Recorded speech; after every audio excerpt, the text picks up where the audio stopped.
வணக்கம். நான் உங்கள் அபிமான யோகாம்பாள் சுந்தர். நம்ம இன்றைக்கி என்ன பார்க்க போகிறோம்னு கேட்டேன்னா, இது ஒரு இன்ட்ரெஸ்டிங்கான டிஃபன். என்னென்னு கேட்டேன்னா, பென்னே தோசை அப்படின்னு சொல்லிட்டு பெங்களூர்லலாம் ஒரு தோசை கிடைக்கும். அந்த தோசை தான் பண்ண போகிறேன். இதெல்லாம் சொல்கிற மாதிரி என் தங்கையாத்துக்கார தான் ஒன்றுன்னா எடுத்து சொல்லுவேன். நீங்கள் அதே மாதிரி தான் அந்த மேங்களூர் பன்ஸ் நீங்கள் இன்னும் பண்ணவே இல்லை யோகா அப்படின்னு சொல்லி அவர் சொன்னார். அதுக்கப்புறம் அதை பண்ணினேன். அதே மாதிரி இப்போ நீங்கள் இன்னும் வெண்ணெய் தோசை பண்ணலை அப்படின்னு சொன்னார். ஸோ அந்த வெண்ணெய் தோசை பண்ண போகிறோம் இன்றைக்கி. அதுக்கப்புறமா அதில் கெம்பு சட்னின்னு சட்னி பேரே டிஃப்ரெண்ட்டாக இருக்குல்ல. கெம்பு சட்னி அப்படின்னு ஒன்று பண்ணுவாள். அந்த கெம்பு சட்னி ஒன்றும் இல்லை, அந்த பேடிக்கி சில்லி வச்சு அதோட கூட வெங்காயம் பூண்டு எல்லாம் வச்சு பண்ணுவாள். நம்ம இன்றைக்கி பூண்டு யூஸ் பண்ண போகிறதில்ல, வெங்காயம் மட்டும் வச்சு கொஞ்சம் புளி வச்சு நல்லா அந்த கெம்பு சட்னியும் அரைக்க போகிறோம். அது தவிர இந்த வெண்ணெய் தோசைக்கு ஒரு மசால் பண்ணுவாள். அந்த மசால் பார்த்தேன்னா நம்மளுடைய தோசைக்குள்ளே இருக்கிற மசால் மாதிரி இருக்காது. வெறும் உருளைக்கிழங்கு நல்லா வேக வச்சுட்டு வெங்காயத்தை தண்ணி விட்டு வேக வச்சுடுவோம். அதை வேக விட்ட வெங்காயத்தை நல்லா வெந்ததுக்கப்புறம் வடிகட்டி எடுத்துன்ட்டு அதுக்கப்புறமா கொஞ்சமாக எண்ணெயை வச்சு கடுகு மட்டும் தாளிச்சிட்டு கருவேப்பிலை அது கடுகு கருவேப்பிலை நம்மளுடைய ஒரு ஆப்ஷனுக்கோசரம் போடுறோம். பார்க்க போனேன்னா அவளோட இதில் அதெல்லாம் எதுவுமே இருக்காது. ஜஸ்ட் அப்படியே அதை வெங்காயம் உருளைக்கிழங்கு உப்பை மட்டும் போட்டு நல்லா மிக்ஸ் பண்ணி அது ஒரு மசால் மாதிரி எடுத்து வச்சுடுவாள். அந்த வெண்ணெய் தோசைக்கு இந்த மசாலா, அதுக்கப்புறம் இந்த கெம்பு சட்னியா அதை இந்த தோசைக்குள்ளே தடவிடுவாள். வெண்ணெய் தோசையில் வெண்ணெய் தான் இருக்கும். அப்படியே கலராக கிளாஸியாக அப்படி நல்லா அதவாக இருக்கும். அதுக்கப்புறம் அதுக்கு இன்னொரு தேங்காய் சட்னி உண்டு. அது ரொம்ப டிஃப்ரெண்ட்டாக இருக்கும். அது என்னன்னு கேட்டேன்னா, பச்சை மிளகா அதை கொஞ்சம் நல்லா வதக்கி எடுத்துக்கணும்.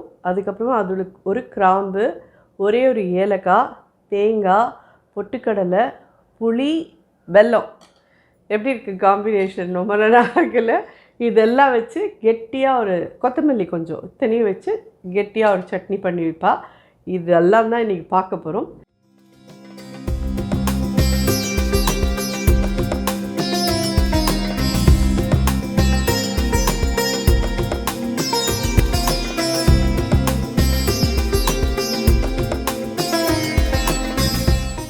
இந்த வெண்ணெய் தோசையோட மாவு நான் அரைச்சிட்டேன்.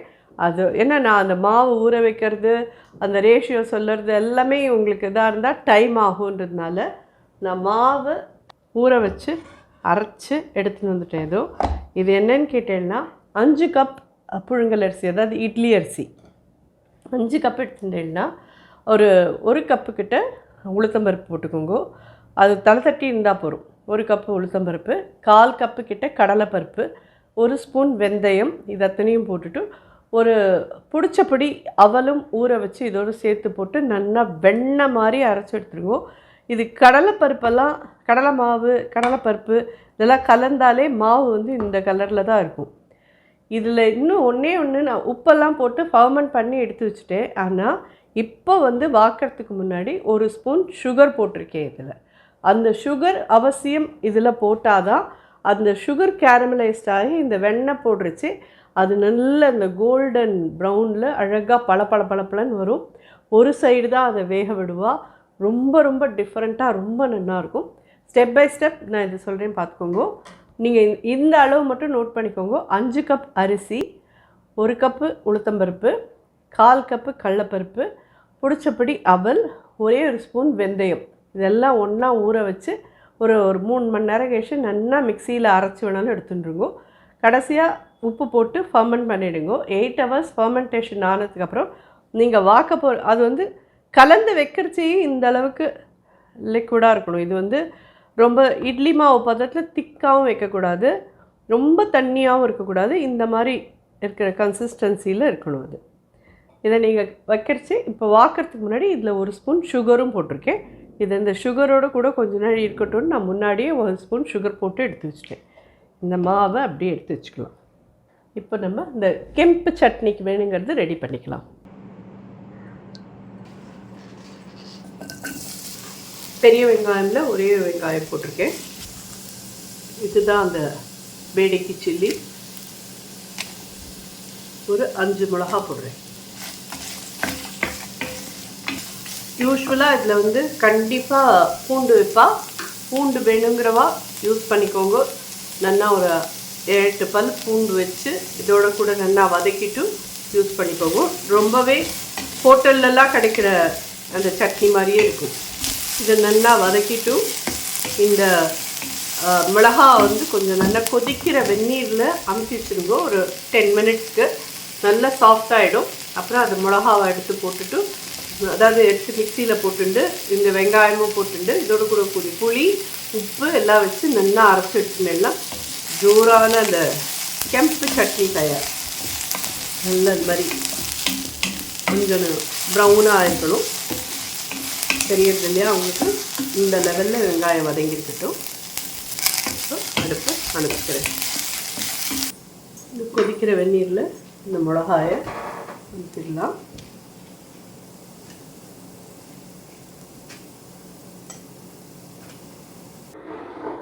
ஸோ இது ஆறினதுக்கப்புறம் மிக்சியில் எடுத்துக்கலாம்.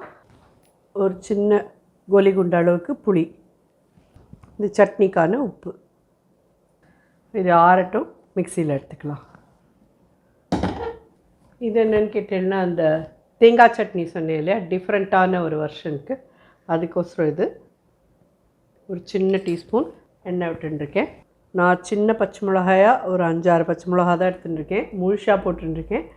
உங்களுக்கு எவ்வளோ காரம் வேணுமோ, எவ்வளோ இதுவாக இருக்குமோ அதுக்கு தகுந்த மாதிரி எடுத்துக்கோங்க. இப்போ இந்த 5-6 பச்சை மிளகாய்க்கு எவ்வளோ மாமி நீங்கள் தேங்காய் வச்சுக்க போகிறீங்க அப்படின்னு சொல்லி கேட்டேன்னா, எனக்கு ரொம்ப காரம் தாங்கனால அரை மூடிக்காக தேங்காய் வச்சுட போகிறேன். அப்போ தான் அது கொஞ்சம் காரம் இல்லாமல் இருக்கும். நல்ல காரமாக பிடிச்சவா நீங்கள் வந்து ஒரு 1/4 மூடி வச்சு திருகி வச்சு பண்ணிக்கோங்க. ஆனால் ஃப்ரெஷ் தேங்காய் யூஸ் பண்ணினா தான் நல்லாயிருக்கும். ஒரு சின்ன பிஞ்ச், ஒரு கைப்பிடி அளவுக்கு கொத்தமல்லி வச்சுருக்கேன்.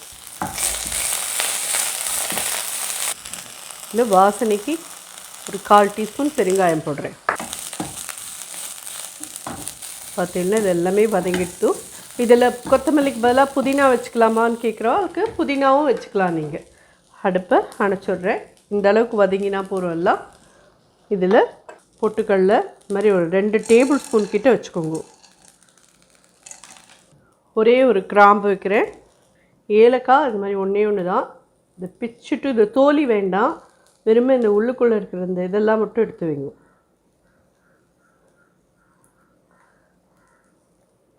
ஒரே ஒரு ஏலக்காய் வச்சுருக்கேன்.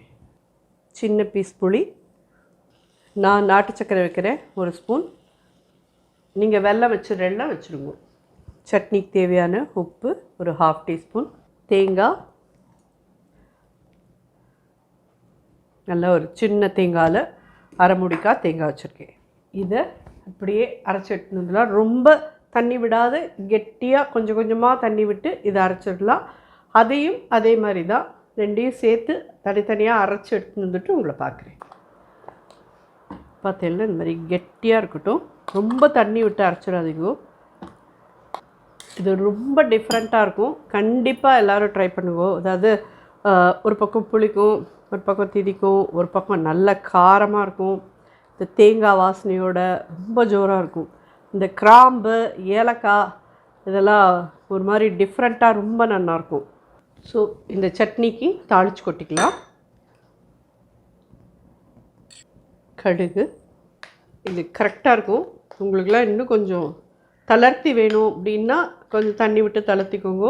இது மாதிரி இல்லைன்னா கெட்டி சட்னியாக இருந்ததுன்னா அந்த மசாலா ஒரு வாட்டி தொட்டுண்டு இந்த சட்னி ஒரு வாட்டி தொட்டுன்னு சாப்பிட்றதுக்கு ரொம்ப ரொம்ப நல்லாயிருக்கும்.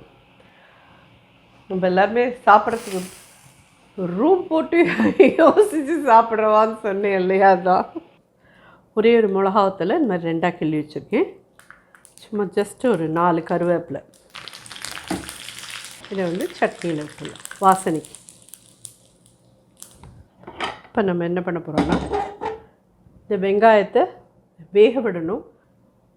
ஒரு 2 ட்ராப் எண்ணெய் விட்டுருக்கேன். நல்ல பெரிய வெங்காயமாக ஒரே ஒரு வெங்காயம் இந்த மாதிரி பொடி பொடியாக கட் பண்ணி, ரொம்ப பொடியாகவும் இல்லாமல் ரொம்ப பெருசாகவும் இல்லாமல், ஏன்னா இதை வேக விடுறச்சே ஒன்றுமே இல்லாமல் உருவமே இல்லாமல் போயிடும். அதனால் கொஞ்சம் பெருசாக இருக்கட்டும். ஏன்னா கெம்பு சட்னி தான். கெம்பு கலரில் இருக்கிறதுனால இதுக்கு பேர் கெம்பு சட்னின்னு அப்படி ஜோராக இருக்குது பார்த்தீங்களா. இதை வந்து தோசை மேலே அப்படியே தடவணும். இதுவும் ரெடி ஆகிடுது. இதில் வந்து கண்டிப்பாக யாருக்கு தேவையோ அவெல்லாம் பூண்டு வச்சுக்கோங்க அண்ட் சீரகமும் வச்சுக்கோங்க. பூண்டும் சீரகமும் சேர்றதே அது ஒரு தனி வாசனையோடு இருக்கும். சீரகமும் பூண்டும் வச்சு வெங்காயம் அண்ட் இந்த மிளகா புளி உப்பு வச்சு நல்லா அரைச்சிக்கோங்க. இது இந்த மாதிரி கொஞ்சம் வதங்க ஆரம்பிச்சது. இதில் தண்ணி விட்டுடலாம். ஜஸ்ட்டு ஒரு சின்ன பிஞ்சு உப்பு போடுறேன் வெங்காயத்துக்கு மட்டும். இது அப்படியே நல்லா வேகட்டும், அதுக்கப்புறம் பார்க்கலாம். உருளைக்கிழங்கையும் நல்லா வேக வச்சு மசிச்சு எடுத்து வச்சுருக்கேன். நான் ஸ்மாஷர் இருக்கும் இல்லையா, அதால் நல்லா மசிச்சு எடுத்து வச்சுருங்க. எவ்வளோ உருளைக்கிழங்குன்னு கேட்டீங்கன்னா இவ்வளோ பெரிய சைஸ்க்கு, அதாவது மீடியம் உருளைக்கிழங்கு 3 உருளைக்கிழங்கு வேக வச்சு வச்சுருக்கேன். பார்த்தீங்கன்னா வெங்காயம் இந்த மாதிரி ரோஸ் கலரில் நல்லா டிரான்ஸ்பரண்ட்டாக வெந்துடணும். இந்த ஸ்டேஜில் கொஞ்சம் தண்ணி இருந்தால் பரவாயில்ல.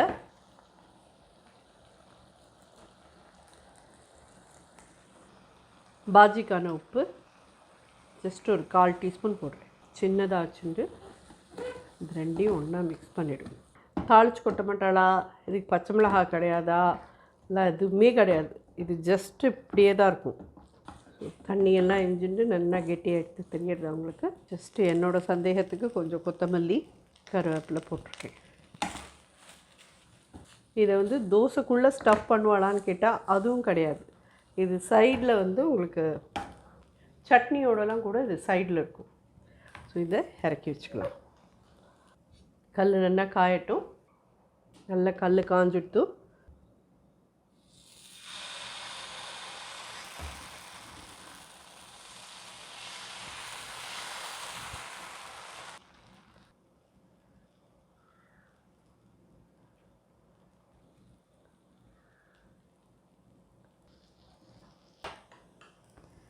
இந்த மாதிரி சட்னி எடுத்து உள்ள தடவிடணும்.